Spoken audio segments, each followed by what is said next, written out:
Okay, so a little while ago, one of my clients sent me some video of himself shooting and he wanted to correct his shooting form.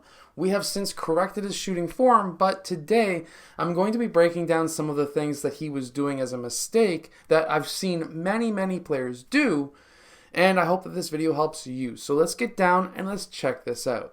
So really quickly, this is his shooting form. This is obviously in slow motion, but this is his shooting form that he had about a month ago.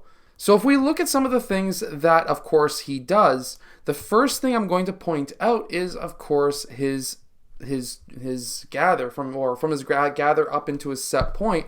He makes actually a little bit of a mistake that a lot of young players or even older players do. And that is when he's bending his knees to dip into his shot, he's actually raising the basketball at the same time. Now, when that happens, that's going to take a ton of power off of your shot. Now, usually this is something that will happen when it's a set shot. This is not something that usually happens off of a dribble. However, this can also happen off of the dribble. So make sure to kind of like videotape yourself when you are, of course, wanting to correct your shooting form. So this is something that I've seen a lot, and it is something that, of course, we all make mistakes on. A lot of players do make that mistake.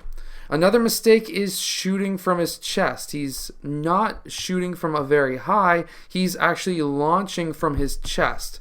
Now, what this is known from is, of course, younger players. Sam is a 13-year-old. He's not necessarily a young player, but we get this habit from when we're like 9 years old, 8 years old. We get that habit from that time.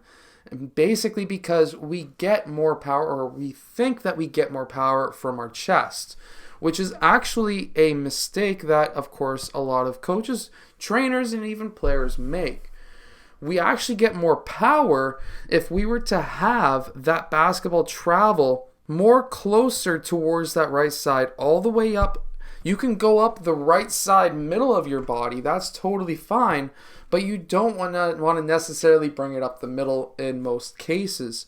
So you kind of want to bring it up the right side of your body if you're needing more power, but you don't want to launch from your chest. What you want to do is to have one solid motion all the way up, and you actually want to release and try to push straight through your head instead of stopping at your chest and launching. And that will actually give you more power, and that will also help get your shoulder and elbow in line with the rim. See, that's your aim. If you can shoot like this and try to bring the ball up and launch all one motion, you don't want to stop here and launch.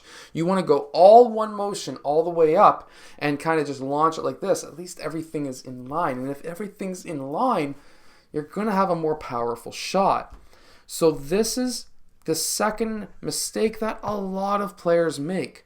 And of course, if you're shooting across your head, you want to change that. But anytime that your shoulder and elbow are out of line from the basket, that's going to generally try to push the ball towards the left side. And then some players will try to overcompensate by bringing the ball closer to the left side, and then they want to try and launch it, and they'll look like they have a nice straight release, but that momentum of trying to pull that ball from the left to right side will actually then launch the ball out towards that right side. And when that happens, of course, then your shot's going to be going right. So these are very common mistakes that a lot of players make. So if you can bring that ball up closer to the right side of your body, all one motion up into the release, have your hand as wide as possible, trying to get that ball off of these two fingers, your pointer and middle finger, that's really going to help change your shot a ton. And then there's one more thing that I do notice from his shooting form here, and that is if we look at his body, he's kind of tilted slightly towards his left side. So when he's shooting, he's putting a lot of pressure on trying to get that right side in line. We can see his right foot goes forward and his left foot kind of goes backwards, but he's trying to twist his body in because that elbow was out. Again, because that elbow is out, we're now trying to overcompensate in many different ways. And in Sam's case, he's trying to turn his body, which then gets his body offline, and then he kind of walks towards that left side. And this is a common mistake when it happens when your elbow's out. So since then, Sam's obviously got that elbow more underneath. I know the old school saying you need to get squared up. You don't. If you want to tilt your body away so that you can get everything in line, this is what matters. You squaring up, being a squared up shooter, is not something that matters in today's day and age. What you need is to have everything in line. Your knees, your feet, your hips, your shoulders, everything needs to be in line into the same direction. It doesn't necessarily have to be squared towards the basket, but they all have to be pointed some way towards the same way. And as long as you've got your shoulder and elbow in line, you're going to have a fairly straight shot. Then if you can get half, if not more than half of that ball, or quarter of that ball, something of that ball over top of this, you're going to have a straight shot. And at that point, you just have to change and deal with the distance. The higher release, if your shot is too far, you go higher release. If your shot is too short, then you generally need to use more lower back and more legs. And if we're looking at Sam's shot, the other mistake that we do see is that he does have his knees somewhat over top of his toes, but his shoulders are kind of back.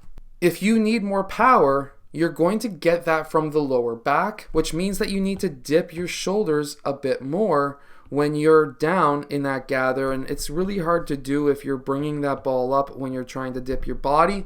So of course that's the first thing that you're going to need to change, if of course that's your problem.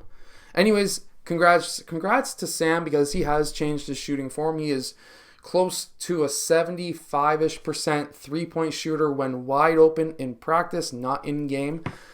And that is what you need to be at. And if you can get even better than that, that's even better. Matt Thomas from the Toronto Raptors, when he used to be on the Toronto Raptor, was known as Mr. 99% because in practice, open shots, he was 99% from three. So if you can build towards that level, you're going to be one heck of a player. I hope that this video has helped you. Make sure to go check out the hardest basketball shooting workout down in the description below, and I'll see you guys again next time.